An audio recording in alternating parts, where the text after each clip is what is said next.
So 10 years in to being a doctor, and you decide now it's time to start writing. What brought about that sudden shift? Because I know you'd always been a big reader, right? Had you wanted, did you kind of wanted to be a writer? But obviously, I'm assuming medical school does not leave a lot of time left over for writing. So, what prompted this change, and why specifically did you want to write for children? So here's the thing. I always loved writing. That didn't necessarily mean that I wanted to be a writer.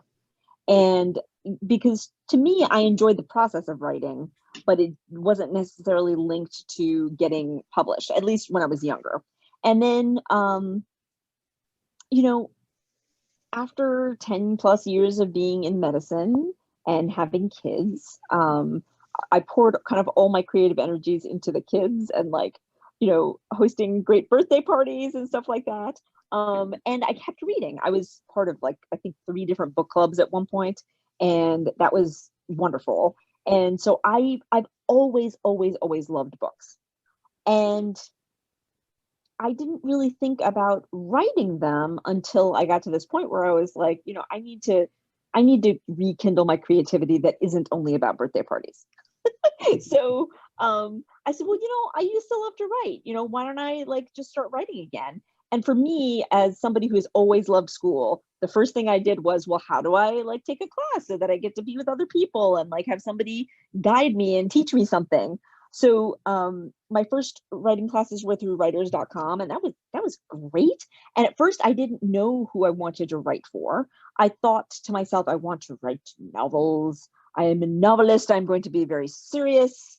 And it became very obvious very quickly that I wanted to write for kids, because I think the books that mean the most to me, even nowadays, were books that I read when I was a kid. The books that stick with me the most, the books that I remember, the books that really kind of shaped who I am and what I think about the world. I read them when I was a child. And that's not to say that I haven't read wonderful books as an adult, that that there aren't books that I love. There absolutely are. But the ones that were most important to me, that just spoke to my heart the most at an important time in my life, were the ones that I read when I was a kid. So then I started taking some in-person classes at a place called Grub Street in Boston. And I met in person some writers. And that was like the secret sauce in my writing life. I was like, oh, I've met other writers and they're kind of awesome. And we started, forming critique groups and exchanging writing. And when there is somebody that you really like a really awesome friend who is saying, well, what happens next? Like, you got to tell me what happens next. And like, I need to know, then it keeps you writing. And initially for the first couple of years, I would say that I was really not, I wasn't really worried about publication. I was just like, I'm just writing and I'm having fun and I'm just creating something that is from me alone. I'm just doing something because I enjoy it. And then I took some more classes, like including like a Kidlit survey class. And I never really intended to write picture books, but then we read some picture books and kind of thought about them in this class. And I was reminded of how much I loved picture books when my kids were little, and like what kind of qualities I loved in a picture book, which was sometimes distinct from the kind of qualities that my kids loved in a picture book. But that's the way it goes sometimes. So then I started writing picture book drafts too. I was like, why not? Just keep going.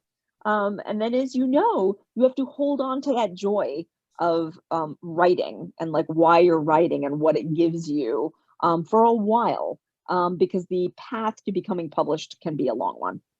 But because of friendship and just people that I really respect and think are awesome as critique partners, I kept going.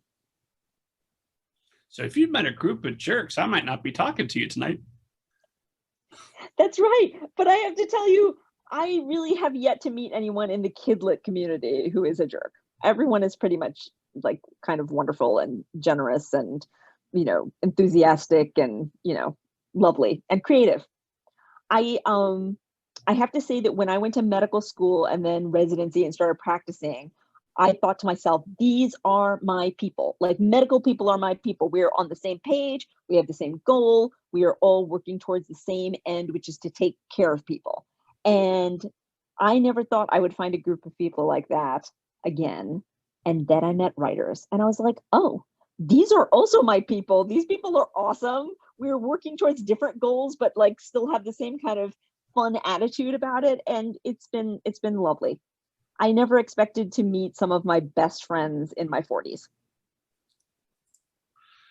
Well, the nice thing about having written now so many books is that even if you never write another thing again, you've got a ticket to the club. You can go to conventions forever, and you'll always be able to meet new writer friends.